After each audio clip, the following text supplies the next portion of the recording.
Hi అండి. ఈ Friday నుంచి మండే వరకు హాలిడేస్ కదా! సో, మేమైతే వైజాగ్ అయితే వెళ్ళాము. ఫ్రైడే ఆఫ్టర్‌నూన్ 1 గంటకి అలా స్టార్ట్ అయ్యి మేమైతే వైజాగ్ స్టార్ట్ అయిపోయాము.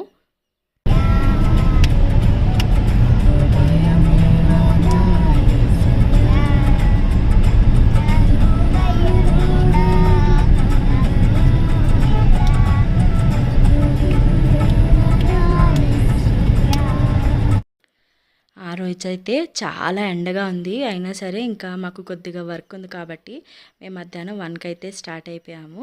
అండ్ 4 అయ్యేటప్పటికి మేము వైజాగ్ అయితే రీచ్ అయిపోయాము. ఇంకా 4:30 అయ్యేటప్పటికి ఇంటికి వెళ్ళిపోయాము ఈవినింగ్. కొద్దిసేపు అయితే రెస్ట్ తీసుకున్నాము ఇంకా. అండ్ మేము ఇంటికి వెళ్ళేటప్పటికి మా మరిది అయితే మా అందరి కోసం న్యూడిల్స్ అయితే ప్రిపేర్ చేస్తున్నాడు. తినే మా మరిది జైపాల్. తనకు కూడా హాలిడేస్ కాబట్టి తను కూడా వైజాగ్ వచ్చాడు. సో ఇంకా మా అందరికీ ప్రిపేర్ అయితే చేస్తున్నాడు. ఇంకా ఈవినింగ్ 7:30 అయ్యేటప్పటికి మేము అందరం అయితే బీచ్కి అయితే వెళ్ళాము. మా అత్తయ్య వాళ్ళు అండ్ మా ఆడపడుచు వాళ్ళు కూడా అయితే వచ్చారు. వాళ్ళకి కూడా లాంగ్ వీకెండ్ కాబట్టి మా ఆడపడుచు ఇంకా మా తమ్ముడు కూడా వచ్చారు. సో మా చిన్న అత్తయ్య వాళ్ళ ఫ్యామిలీ, మేము, మా అత్తయ్య, మావయ్య అందరం కలిసి బీచ్కి అయితే వెళ్ళాము. ఇంకా బీచ్కి వెళ్తే కంపల్సరీ అయితే ఐస్ క్రీమ్ కొనుక్కోవాలి కదా! సో ఇంకా ప్రైజీతో వెళ్ళామంటే మస్ట్ అండ్ షుడ్గా ఐస్ క్రీమ్ కొనాలి. సో బీచ్లో కొంతసేపు టైం స్పెండ్ చేసిన తర్వాత మేము ఒక స్వీట్ షాప్కి అయితే వెళ్ళాము. ఎందుకంటే కొద్దిగా మా ఇంట్లో అందరూ కూడా స్వీట్ లవర్సే అనమాట. సో ఇంకా స్వీట్స్ కొనుక్కొని ఇంటికి వెళ్ళిపోదామని చెప్పి స్వీట్స్ కొనుక్కోవడానికి అయితే స్వీట్ షాప్కి వెళ్ళాము. ఇంకా 10 అయ్యేటప్పటికి అక్కడ ఒక హలీం సెంటర్ అయితే పెట్టారనమాట. ఇంకా రంజాన్ అయిపోతే హలీం ఉండదు కదా! సో హలీం కొనుక్కోవడానికి నేను, మా హస్బెండ్ అందరం కూడా అక్కడికి వెళ్ళి ముందు శాంపిల్కి కొద్దిగా తీసుకొని టేస్ట్ చేద్దామని హలీం అయితే తీసుకున్నాము. ఇంకా 10:30 అయింది కదా! అందరం టిఫిన్ చేసి ఇంటికి వెళ్దామని చెప్పి సాయిరాం పార్లర్కి అయితే వెళ్ళాం. కానీ అప్పటికే 10:30 అయిపోవడంతో అక్కడ టిఫిన్ లేదు. సో మేము ఇంకా విజయవాడ టిఫిన్ సెంటర్స్ అని అక్కడ ఒక షాప్ ఉంటుంది. మా హస్బెండ్ ఈవినింగ్ టైం అయితే ఎప్పుడు అక్కడే తిందామని చెప్తూ ఉంటారు. సో ఆ షాప్కి అయితే వెళ్ళాము. అక్కడ కూడా టిఫిన్ పెద్దగా ఏం లేదు, ఇడ్లీ దోశ అయితే ఉంది. సో మేము ఇడ్లీ దోశ తీసుకుని ఇంకా అక్కడ టిఫిన్ అయితే చేసాము. ఆల్మోస్ట్ అక్కడ మేము టిఫిన్ చేసేటప్పటికి టైము 11 అయిపోయింది. సో టిఫిన్ చేసేసి ఇంకా సాటర్డే నైట్ అయితే ఇంటికి వెళ్ళిపోయాము. సండే మార్నింగ్ యాజ్ యూజువల్, మరి సండే అంటే చర్చ్ కదా! సో మేము సండే చర్చ్కి అయితే వెళ్ళాము. సండే చర్చ్కి మేము సెకండ్ వర్షిప్కి అయితే వెళ్ళాము. 10:30 అలా సండే చర్చ్కి వెళ్ళి అక్కడ చర్చ్ అంతా చూసేసుకున్నాము. ఇంకా చర్చ్ అయిపోయిన వెంటనే ఐస్ క్రీమ్ పార్లర్కి అయితే వెళ్ళాము. జగదాంబ సెంటర్లో ఒక ఐస్ క్రీమ్ పార్లర్ ఉంటుంది. మా హస్బెండ్కి అది ఒక ఫేవరెట్ స్పాట్ అనమాట. సో మా ఆడపడుచు, ప్రైజీ, మా చిన్నత్తయ్య అందరం కూడా ఐస్ క్రీమ్ పార్లర్కి వెళ్ళాం. సో ఇంకా అక్కడ ఐస్ క్రీమ్ అన్నీ కూడా తినేసి ఇంటికైతే స్టార్ట్ అయిపోయాము. ఇంకా ఇంటికి వెళ్ళేటప్పటికి మా అత్తయ్య గోంగూర పచ్చిరొయ్యలు, చికెన్ లెగ్ పీసులు ఫ్రై చేశారు. ఇంకా మటను, ములక్కాడ కూర వండి బిర్యానీ చేశారు.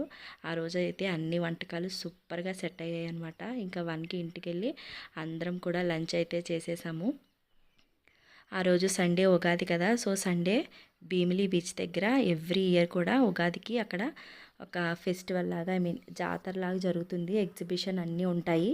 సో మేమందరం లంచ్ అయితే చేసేసి ఆ భీమిలి ఎగ్జిబిషన్ చూడడానికి అయితే అందరం కూడా భీమిలి స్టార్ట్ అయిపోయాము. 2:30 అరౌండ్ ఆ టైంలో అయితే భీమిలి స్టార్ట్ అయిపోయాము. ఇంకా అక్కడ భీమిలి చాలా అంటే చాలా హడావిడిగా ఉందన్నమాట. చాలా క్రౌడ్తో బీచ్ ఫెస్టివల్ ఎవ్రీ ఇయర్ జరుగుతుంది అక్కడ. సో అదంతా చూడడానికి అయితే మేము అందరం కలిసి వెళ్ళాం అక్కడికి.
ఇంకా ఆ ఫెస్టివల్‌లోనే కొద్దిగా గేమ్స్ అయితే ఉన్నాయన్నమాట. సో, ప్రైజీ నేను ఆడతా అని బాల్స్‌తో గేమ్ అయితే ఆడింది.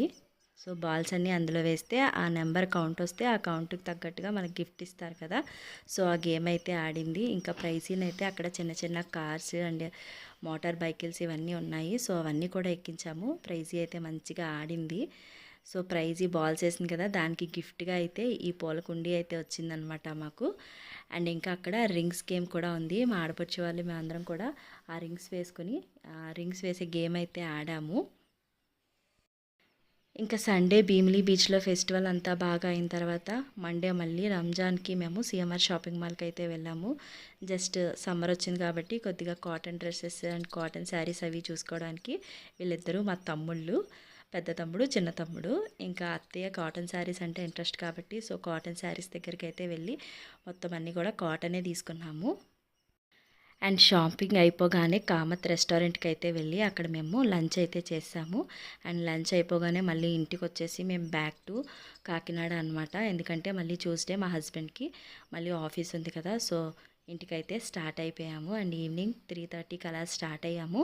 అండ్ ఆన్ ద వేలో మా హస్బెండ్కి ఇది ఒక ఫేవరెట్ టీ స్టాల్ అనమాట. ఖచ్చితంగా ఇక్కడ టీ తాగకుండా అయితే మా జర్నీ సాగదు. సో అక్కడ కొద్దిసేపు టైం స్పెండ్ చేసి అండ్ టీ తాగేసి ఆ తర్వాత మళ్ళీ స్టార్ట్ అయ్యామన్నమాట. ఇంకా ప్రైజీ కూడా అప్పటి వరకు పడుకుంది. ఇంకా టీ స్టాల్ వచ్చిన తర్వాత లేచి కొద్దిసేపు అక్కడే ఆడింది.